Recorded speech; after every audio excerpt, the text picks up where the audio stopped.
สบายดีพ่อแม่พี่น้องทุกคนบ่ว่าจะอยู่ประเทศลาวก็คือ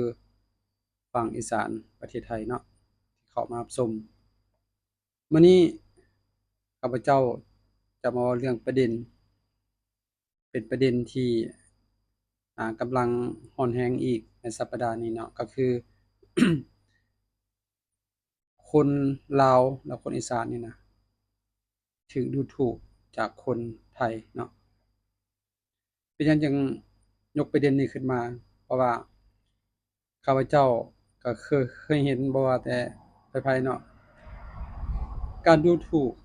การเหยียดหยามเชื้อชาติมันมีเป็นประจำระหว่างคนไทยต่อกับคนลาวและคนอีสานมื้อนี้ข้าพเจ้าจะมายกตัวอย่างแล้วก็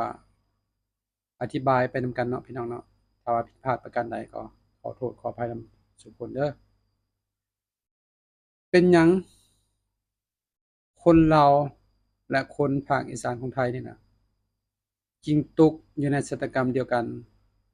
จากการดูถูกของคนไทยเนาะถือว่าเป็นชะตากรรมจากการดูถูกเป็นประจำเลยพี่น้องจากคนไทยหลายคนฟังแล้วก็อาจจะตอบง่ายๆเลยเนาะง่ายที่สุดเลยพี่น้องแต่อยากให้ทุกคนเข้ามาฟังความคิดเห็นของไอ้นกเนาะสาเหตุหลักๆอยากให้ทุกคนรู้ว่าลาวอีสานนี่มันมีรากเหง้าอันว่ารากเหง้าวัฒนธรรมสังคมภาษาอันเดียวกันพี่น้อง เป็นอ่าเอิ้นว่าความสัมพันธ์ที่ละเอียดอ่อนที่สุดเนาะของคนลาวและคนไทยภาคอีสานสาเหตุหลักๆที่เฮ็ดให้คนไทยนี่มักจะดูถูกคนลาวและคนอีสานนี่มันมีอยู่3-4สาเหตุพี่น้องสาเหตุที่1เนาะเกิดมาจากผลกระทบทางด้านประวัติศาสตร์พี่น้อง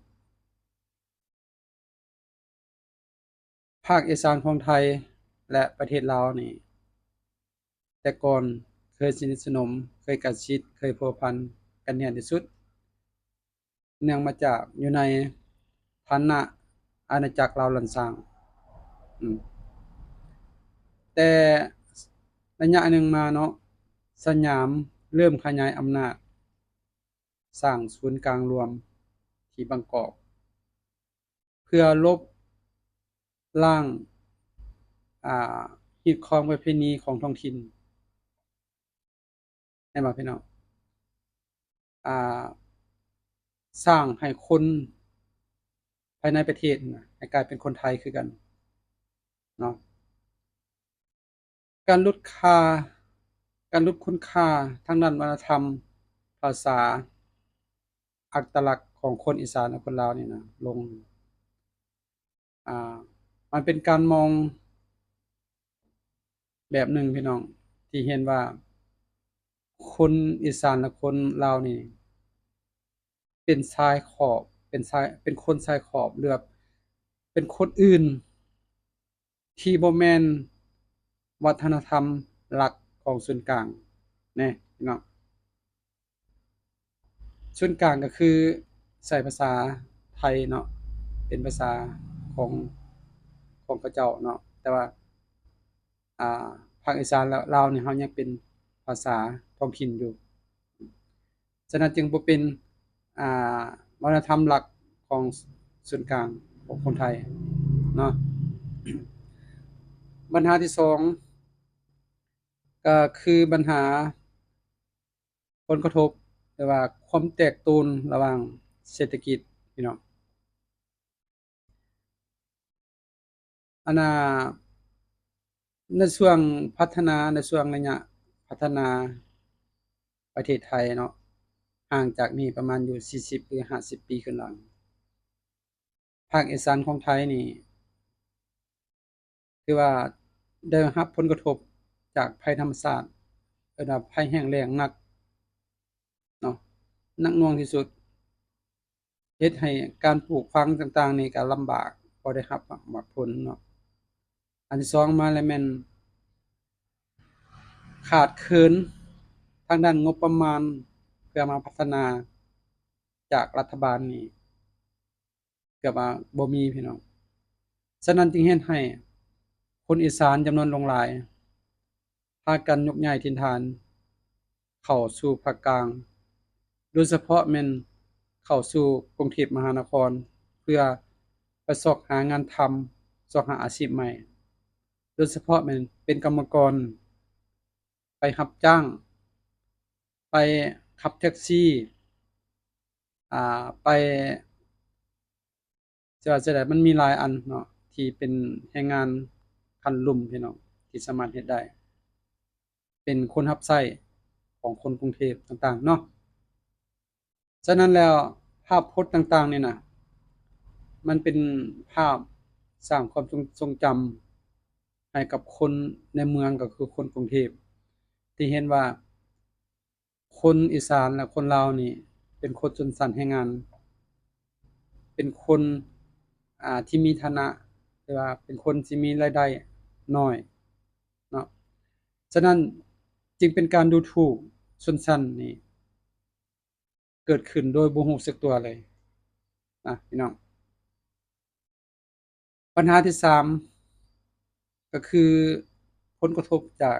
สื่อพี่น้องสื่อสังคมเนาะในเมื่อก่อนนี่ประเทศไทยเขาเจ้าจะสร้างละครสร้างรูปเงาโทรภาพตลกต่างๆมักจะใช้คนอีสานนี่เนาะลักเข้าในบทบาทเป็นคนรับใช้พี่น้องเป็นคนรับใช้เป็นยามเป็นผู้ขับรถแท็กซี่ต่างๆแล้วก็เป็นคนอ่าประเภทต่ำๆว่าซั่นเนาะ แล้วก็ใช้ภาษาท้องถิ่นนี่เว้ากับคนบางกอกแบบนี้พี่น้องอืมฉะนั้นแล้วภาพดังกล่าวนี่น่ะมันได้ฉายซ้ำๆเฮ็ดให้จิตสำนึกของคนบางกอกของคนไทยเนี่ยอ่าจะปั่นขึ้นมาสู่ลูกสู่หลานสู่ตอนรุ่นๆต่อๆกันไปเนาะถือว่าคนลาวและคนอีสานนี่น่ะเป็นคนบ้านนอกอืมและมีวัฒนธรรมอ่าที่ต่ำต้อยกว่าคนไทยว่าซั่นซะเนาะพี่น้องอา นี่แหละคือการแสดงให้เห็นภาพพจน์ของคนลาวและคนอีสานในสื่อสังคมของคนไทยปัญหาที่4ปัญหาเรื่องการเมืองและแนวคิดชาตินิยมพี่น้องคนไทยเขาเจ้าจะสร้างคนเขาเจ้าเนาะให้เป็นคนที่สิว่าจั่งใดที่มีอคติต่อกับคนชาติอื่นสร้างให้เป็นชาตินิยมสุดโต่งพี่น้องเนาะคิดว่าตัวเองนี่เป็นคนชาติที่เจริญกว่าประเทศเพื่อนบ้านเนาะเพราะว่าในระยะผ่านมานี่อ่าภายหลังที่ประเทศไทยเขาเจ้าเริ่มมีการพัฒนาแล้วก็ขยายตัวทางด้านเศรษฐกิจส่วนบรรดาประเทศอ้อมข้างเป็นประเทศเพื่อนบ้านแม่นกำลังสร้างตัวเองหรือว่าเป็นประเทศที่ด้อยพัฒนากว่าจึงมองว่าประเทศตนเองนี่สูงกว่าประเทศเขาเจ้าเหล่านั้นเนาะฉะนั้นแล้วเป็นการปลูกจิตสำนึกเป็นการมีอคติต่อกับเพื่อนบ้านลาวและไทยลาวอ่าคนลาวและคนอีสานนี่จึงถูกหรือว่าคนลาวหรือคนอีสานนี่แม่นคนที่มีภูมิสันฐานใกล้ชิดกันแล้วก็ภาษาปากเว้าอันเดียวกันจึงตกอยู่ในความหมายการดูถูกพี่น้องเนาะแต่ว่าในยุคปัจจุบันนี่เนาะพลังที่มีโลก social นี่ขยายตัวคนอีสานคนลาวเริ่มมีการพัฒนาพี่น้องพัฒนา เช่นว่าแสดงให้เห็นบทบาทของวัฒนธรรมการกินอยู่การขับรำร้องเพลงต่างๆเฮ็ดให้สังคมรับรู้เฮ็ดให้สากลนี่รับรู้ และก็ คนไทยในประเทศนี่ก็รับรู้เองแล้วก็เห็นได้เพิ่นว่าความดีความงามของคนลาวและคนอีสานเนาะฉะนั้นในปัจจุบันนี่ถือว่าองค์กรสิทธิมนุษย์หรือว่าการเรียนรู้การพัฒนาเว้าเรื่องสิทธิมนุษย์หรือว่าสิว่าจั่งใดพี่น้องการเอารัดเอาเปรียบการดูถูกประเทศอื่นๆนี่นะการดูถูกที่ว่าสิทธิ์ของคนมนุษย์ด้วยกันนี่นะมันเริ่มมีการพัฒนาและเกิดมีการต่อสู้กันถกเถียงกันเนาะจะเฮ็ดให้การดูถูกชนชั้นนี่ลดน้อยถอยลงแต่ถึงอย่างใดก็ตามพี่น้องถึงอย่างใดก็ตามพฤติกรรมการดูถูกของคนไทยต่อกับคนลาวคนอีสานนี่ยังมีให้เห็น และยังมีการต่อสู้กันอย่างรุนแรงอยู่ในโลกโซเชียลเนาะเอาข้าพเจ้าจะบ่เว้าหลายจะยกบางปัญหา4ปัญหาให้กับพี่น้องได้รับชมเนาะแล้วก็บ่ได้ขยายเนื้อในไปหลายหวังว่าทุกคนคงจะเข้าใจสาเหตุหลักๆที่เฮ็ดให้คนไทยมักดูถูกคนลาวและคนอีสานเนาะเอาถ้าว่าผู้ใดเข้ามารับชมถ้าว่าข้าพเจ้าเว้าบ่ถูกก็ขอโทษขออภัยนำทุกคนเนาะ ขอบใจทุกคนที่เข้ามารับชมในช่องของอนุผสมเข้ามาแล้วก็อย่าลืมกดไลค์กดติดตามในช่องของอนุได้เนาะเอาขอบใจ